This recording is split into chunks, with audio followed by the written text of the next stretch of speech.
Streamcast.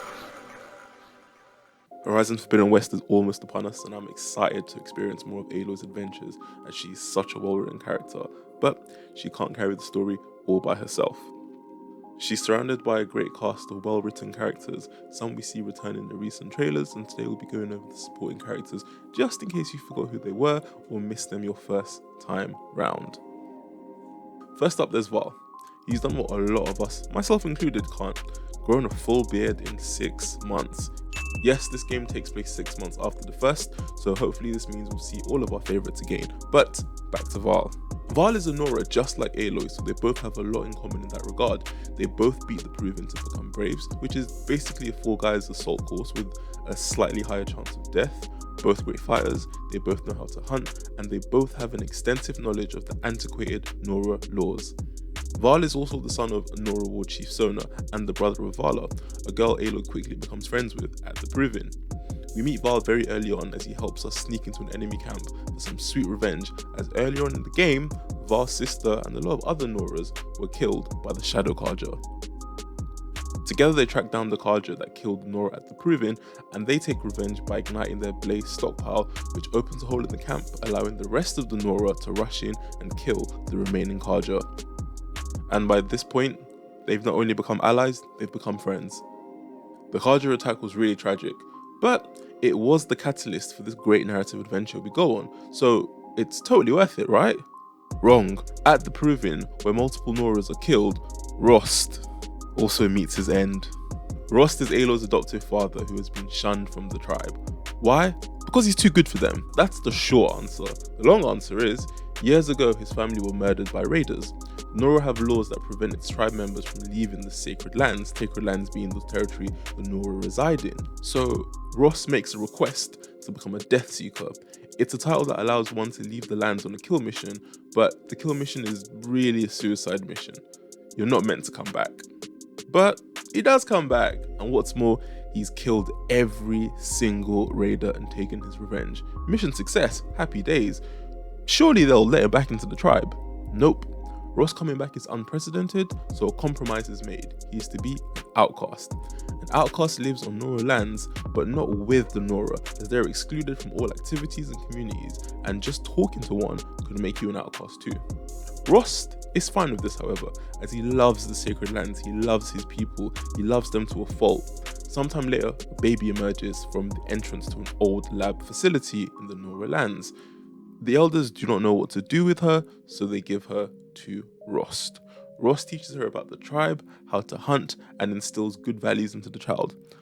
Unfortunately, she grows up as an outcast, wondering why everyone shuns her as she has done nothing wrong. 18 years later though, she's saving the world. Thanks, Rost. Our next companion is Talana Kane Padish. You meet Talana in Meridian, which is one of the main cities in Horizon Zero Dawn and home to mainly the Carja, although they have opened their doors to other tribes now. Talana is a hawk of the Hunter's Lodge and takes on Aloy as her thrush, aka her apprentice. Talana is a lot like Aloy. She's rebellious, but not for the sake of it.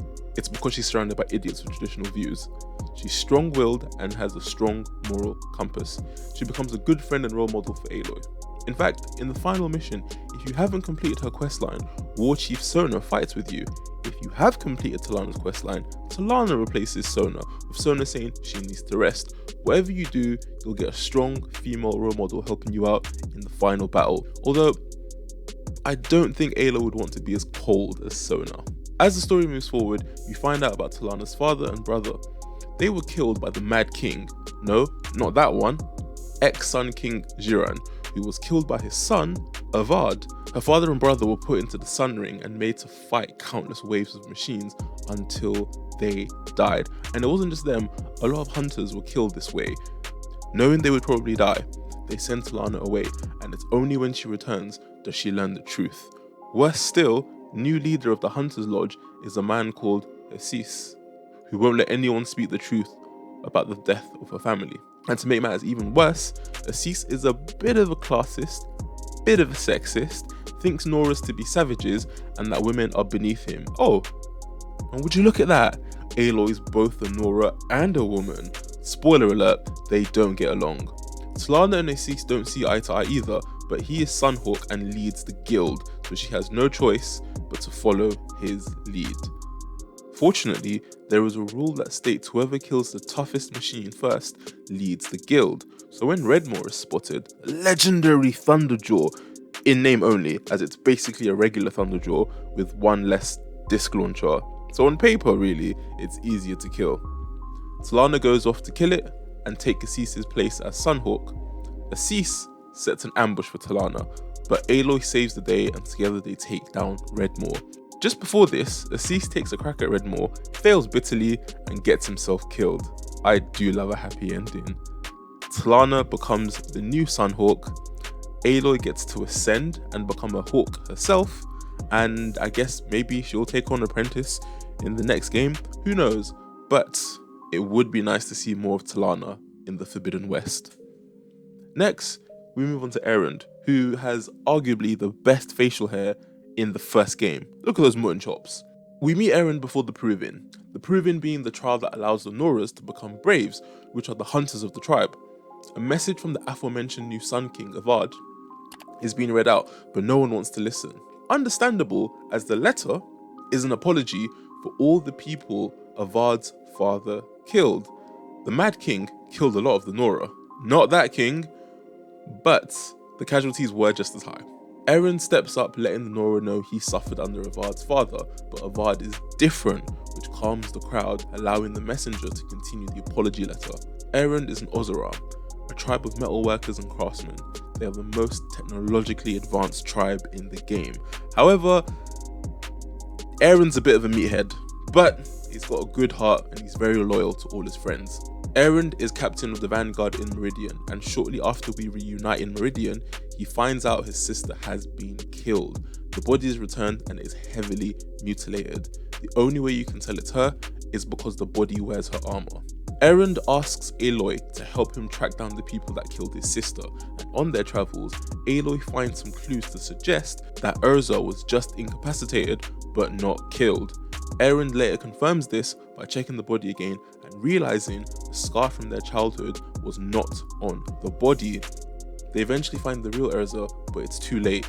The torture she has suffered has taken its toll on her and she passes on. However, before this, she makes Erend the captain of the Vanguard in her stead, a gesture that would make Erend step up. Erend is immensely loyal and enjoys a drink every now and then, and I'm looking forward to seeing him in the Forbidden West. He's confirmed, we've seen him in trailers, and his mutton chops look as glorious as ever. Next, we have Petra. Now, there's not much to say about Petra, as she doesn't have as big a role as the other characters. However, she's very impactful in the game. Petra is also an Oseram, and she leads the Free Heap settlement just outside Meridian. Her biggest accomplishment? The Oseram Cannon, which helped win a prior war against the Mad King. The cannon also helped with defenses in the final mission. Easily one of the strongest weapons in the game. Unfortunately, I believe you can only use it in 2 missions. It's just that good. The Oseram are a very patriarchal tribe, and Petra decided this is not for her. She goes off to create her own settlement, and she's the boss there, and what she says goes. It's clear that she loves the people in her life, she loves the people in her settlement, and she is also a very loyal friend. She takes a quick liking to Aloy, and I can see why. Both very strong women. And personally, I can see Aloy growing up to be a little bit like Petra. Next up, we have Silence, who is probably one of my favourite characters in this entire series, if not my favourite character. Sorry, Aloy. Silence was an ex-Banuk shaman who stole secrets from his old tribe and disappeared. He grew up with a curiosity in regards to machines and where they came from, which never left him. He found a focus, which is basically the Bluetooth device that Aloy wears around her ear that lets her see certain things. Imagine having your smartphone on your ear at all times. It's basically that. Silence repairs this focus and it leads him to Hades, the rogue AI and main antagonist of the game. Hades taught Silence calculus, physics and computer science in exchange for knowledge about the current state of the world. Silence also contacted the Shadow Kaja and manipulated their beliefs to sell Hades to them as their god. In doing so, Hades gained loyal followers to do his bidding, and they all received the focus so Hades could contact them. Silence built this focus network, but not fully trusting Hades, built a backdoor to spy on all communications, and it was right he did so. After Hades gained its army, Silence was thought to no longer be useful and a kill order was placed on him. Silence vanished after this. Fast forward a little, and Silence makes contact with Aloy. Silence helps you throughout your journey, giving you weapons, intel and advice. None of it out of the kindness of his own heart though. Aloy can access places and devices he cannot, such as Pharaoh HQ, where we learn of the Pharaoh Plague, and the Gaia Prime facility, where Ted Pharaoh deletes all of human history and knowledge to stop this tragedy happening again. You know, instead of maybe better safeguards and not creating unstoppable killing machines, or maybe having this history be a cautionary tale so we do not repeat the same mistake again and mankind doesn't have to start from square one in regards to technical achievements. No, Ted? No? Just gonna delete everything? Thanks for that, mate. Finally, Silence helps you find the Master Override and gives you a lance that allows you to administer the Master Override to Hades, thus shutting it down and stopping it from destroying the world. Huh. Maybe he's not such a villain after all. Although there is an endgame credit scene where Silence captures the remains of Hades. He knew where Hades would be and how to capture it, almost as if he tampered with the Master Override. Either way, we'll see what Silence is up to in the Forbidden West, and I cannot wait. And last but not nil, get it? Because not least, and nil, because they both mean few or nothing. Neil is an ex-Carja soldier turned bandit hunter. He was sent to jail for 2 years for his war crimes during the Red Raids, but still enjoys murder, as it is perfectly legal to kill bandits, or at least there are no legal ramifications imposed for killing bandits. Neil decides to satiate his bloodlust by clearing their camps, because no one will miss a few bandits. And this is where Aloy meets him. Throughout the game, he can be found at most bandit camps, and if you talk to him, he'll assist you. Aloy claims he's doing the right thing for all the wrong reasons. Nil is very calm and clearly has no remorse for the actions he takes. He served his time and feels like he's doing no wrong. And while Aloy doesn't fully agree with him, it doesn't stop Aloy from taking on his help. When all the bandit camps are cleared, Nil invites you to the top of a mountain. Nil respects your skills and thinks you are a person who could probably kill him, so he challenges you to a fight. As Nil loves these impossible situations, which is why he loved going up against the bandit camps. One man against 20 to 30 to 50 other people, these impossible odds. And knowing how skilled Aloy was, Aloy would prove to be a great challenge. You were then given two options. Accept, fight Nil and kill him, obviously, come on, you're the protagonist, no way Nil's killing you. Or decline him and leave him sad. Both very viable options. If you're unhappy with the stance Nil takes and his bloodlust, why not kill him? However, if you think you can use his skills later on or feel like it'd be a waste, let him live, and if you do, he will assist you in the final battle.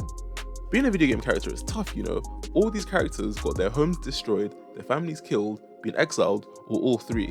There's no peace for the sake of the story. Fortunately, once their questlines are resolved, they get to go back to their regular, peaceful lives.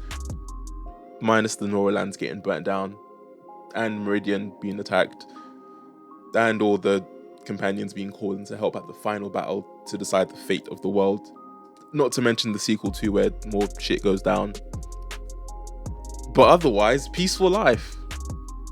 And that's it. Yes, we missed some characters, but let us know who you're looking forward to seeing in the comments below, and we hope you really enjoy your time in the Forbidden West. Thanks for watching. Leave a comment, a like, a sub, or even all three if you like. Have a nice day.